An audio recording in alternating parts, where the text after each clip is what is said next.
মাটি কাটা বন্ধে, ড্রেজার বন্ধে আপনারা কি কি পদক্ষেপ নিয়েছেন এবং দেখা যায় একটা মামলা দেওয়া হলে একদিনের মধ্যে কোর্ট থেকে জামিন নিয়ে আবার তাদের মাটি কাটা ব্যবসা শুরু করে দেয়।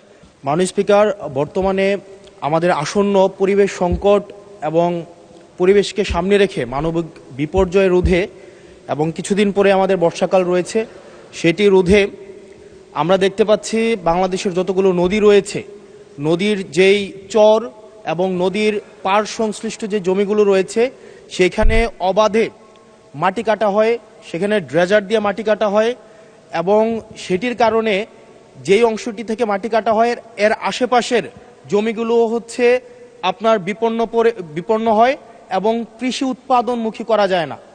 যার ফলে যেটি হয়, আমাদের বন্যার সময় যে নদীর পাড় যেগুলো রয়েছে সেগুলো ভেঙে যায় এবং বন্যার সময় আমরা হচ্ছে যে ক্ষতি হয় সেই ক্ষতিটি 2 গুণ বা 3 গুণ বেড়ে যায়। সেজন্য মাননীয় মন্ত্রী মহোদয়ের কাছে আমার প্রশ্ন হচ্ছে, আমাদের এই পরিবেশ সংকট বিবেচনায়, আমাদের সামনে বর্ষাকাল রয়েছে, সেটি বিবেচনায় মাটি কাটা বন্ধে, ড্রেজার বন্ধে আপনারা কি কি পদক্ষেপ নিয়েছেন এবং দেখা যায় একটা মামলা দেওয়া হলে একদিনের মধ্যে কোর্ট থেকে জামিন নিয়ে আবার তাদের মাটি কাটা ব্যবসা শুরু করে দেয়। সেজন্য স্থায়ীভাবে এই বিষয়টি বন্ধে কি ধরনের পদক্ষেপ নেওয়া হবে সেই বিষয়টি জানতে চাচ্ছি।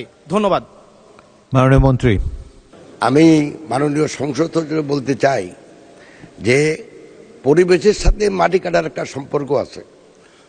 সেটা শুধু উনি যেখানে বলছেন সেখানে না, আমাদের ইটভাটা তো মাটি কাটা হয় যেটা আমাদের উর্বর জমি নষ্ট করে। সেজন্য আমার মন্ত্রণালয় যথাযথ পদক্ষেপ নিয়েছে যাতে করে এই ধরনের অবাঞ্ছিত মাটি কাটা বন্ধ হয়।